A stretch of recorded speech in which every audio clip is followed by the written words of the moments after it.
الشبان.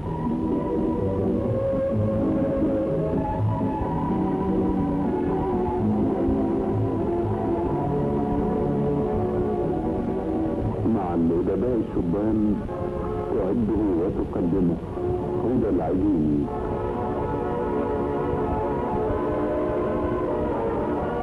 أيها الأصدقاء، السلام عليكم ورحمة الله وبركاته. ضيفنا اليوم أيها الأصدقاء هو الشاعر الشاب السكندري الدكتور خالد البوهي. نرحب بالدكتور خالد البوهي. أهلا يا دكتور والحمد لله على السلامة. أهلا وسهلا. دكتور خالد البوهي، حضرتك من شعراء الإسكندرية، وإسكندرية فيها نشاط كثيف ويصلون يوميا أعمال كثيرة مطبوعة وغير مطبوعة من أدباء الإسكندرية، وهناك جماعات كثيرة جدا تنير وتضيء الحياة الثقافية في هذا الثغر الجميل الإسكندرية. حضرتك كشاعر وقدمت للمكتبة العربية ديوان بعنوان منس، والبرنامج يشكرك لأنك أهديت هذا الديوان إلى البرنامج لكي نتعرف على صوت شعري جديد من شعراء الإسكندرية. منذ متى وأنت تكتب الشعر؟ والله أنا يعني أكتب الشعر يمكن من سنين عديدة، لكن ربما فترة الجامعة بالنسبة للشباب وبالذات يمكن في كلية الطب بيكون الشباب متوهج شوية ويريد أن يعبر عن نفسه، يعبر بالشعر، غالبا بيكون فن الشعر. وبدأت أنا أصحب هذا الأمر. لديكم شعراء في الإسكندرية مثل الدكتور عبد الحميد محمود وهو شاعر طبيب، ودكتور سامح درويش شاعر طبيب أيضا تعلم في الإسكندرية. انما طبعا انا يمكن برضو مكتبة والدي يعني ساعدتني. نعم. يعني ابويا ضرعمي وجدي كذلك ضرعمي، يمكن كتب اللغة العربية موجودة ومتوفرة، ويمكن في تشجيع من الأسرة. يعني ربما بعض الأطباء اما يجي الأب ابنه في كلية الطب ويكتب شعر يقول له يا ابني ما تضيعش وقت. نعم. انما بالنسبة لي يمكن لا، يعني يمكن والدي كانت من أسعد لحظات حياتي في يوم صدور ديواني، وأسعد لحظات حياتي في يوم فوزي بأي جائزة يكون سعيد. حضرتك فزت بجائزة جمعية العقاد الأدبية سنة 98. نعم.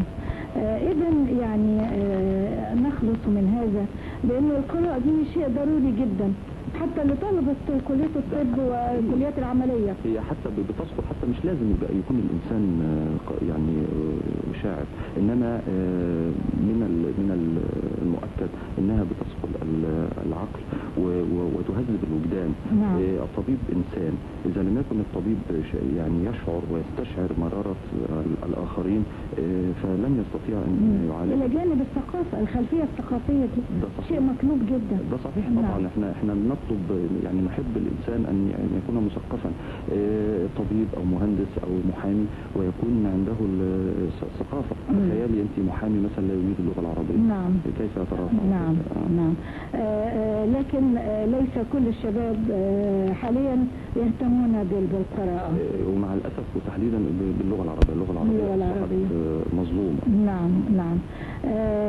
على أي حال نحن نرحب بك ضيفا على برنامج مع الأدباء الشبان اليوم، ونحب أن نتعرف على رأيك في المشهد الشعري لأقرانك من الشعراء الشبان سواء في الإسكندرية أو في القاهرة، وأنا أعلم أن لديك صداقات كثيرة جدا مع شعراء القاهرة أيضا.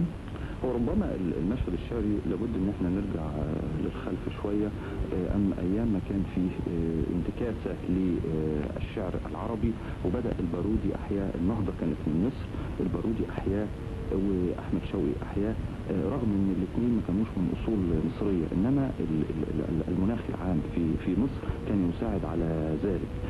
فبدأ الناس في تلك الفترة اصبح الشعر تقليديا، الناس بتقلد شوقي، تقلد البارودي، لغاية ما بدأ يحصل في تحرر وظهرت المدرسة الرومانسية. ومع احترامي الكامل لمدارس المهجر، انما المدرسة الرومانسية ترسخت كذلك في مصر، لدرجة حتى الراجل من تونس أبو القاسم الشاب يأتي إلى مصر كي جماعة أبولو انتشر في مصر رغم أنه كان في تونس، إنما انتشاره كان في مصر. ثم بعد ذلك بدأت حركة الشعر الحر، نظرة الملائكة وبدأت الشعر في السياب، رغم هم دول من العراق، إنما النهضة كذلك يعني صلاح عبد الصبور الشاعر المصري العظيم ظهرت كذلك في مصر، صلاح عبد الصبور وعبد المعطي حجازي. ثم كانت النقلة بقى القوية قوي اللي هو أمل دنقل رحمه الله. المشكلة بعد أمل دنقل حصل نوع من التقليدية أو لا التقليدية من نوع تاني. أنت لا تكتب صوتك وإنما تكتب أمل دنقل. فبقى في نوع من انعكست أشعار أمل دنقل على جيل من الشباب بالضبط كده، لغاية ما بدأ الناس يعني يفروا، بدأوا يفرون من عباءة أمل دنقل في اتجاهين. البعض هرب إلى قصيدة النثر، والبعض الآخر بدأ يعني يعود إلى القصيدة التقليدية أو يعني ينظر إلى عوالم أخرى. نعم. لغاية ما بدأ بالفعل بقى فيه جيل كبير من الشباب بيكتبوا قصيدة مختلفة. البعض منهم بيكتبوا قصيدة عمودية، إنما قصيدة مش قصيدة مختلفة، ليست تقليدية، عمودية ليست تقليدية، والتفعيلية كذلك أصبحت ليست تقليدية. بقى في جيل يعني، وحضرتك طبعا يمكن هل من ناحية الشكل دكتور خالد أم من ناحية المضمون؟ من ناحية المضمون. المضمون هذا هو الأهم. من ناحية الشكل هيروح فين؟ ما هو القصيدة التقليدية عمودية، والقصيدة التفعيلية كذلك قتلت بحثا عمودية، لديها إيقاع. لديها إيقاع.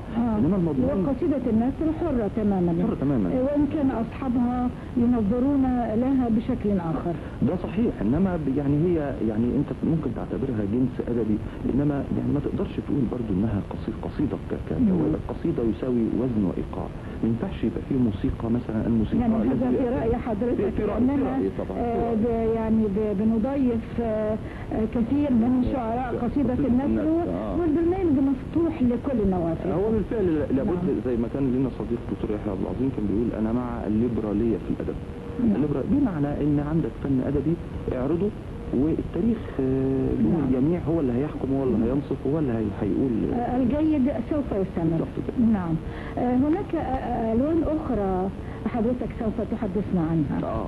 بالطبع، بس برضو في نقطة برضو عشان ما اظلمش الناس بتاعت قصيدة النثر، برضو في نماذج يعني بتعجبني وراءها فكر. يعني يعجبني في من يكتبون قصيدة النثر المضمون والفكر والعمق أيضا. طب أعمال جبران خير جبران زي طب ما هي كانت له أعمال نثرية وفي منتهى الجمال يعني. كانوا يطلقون عليها نثرا وليس قصيدة في ذلك الوقت، لكن له أعمال شعرية أيضا جبران خليل جبران.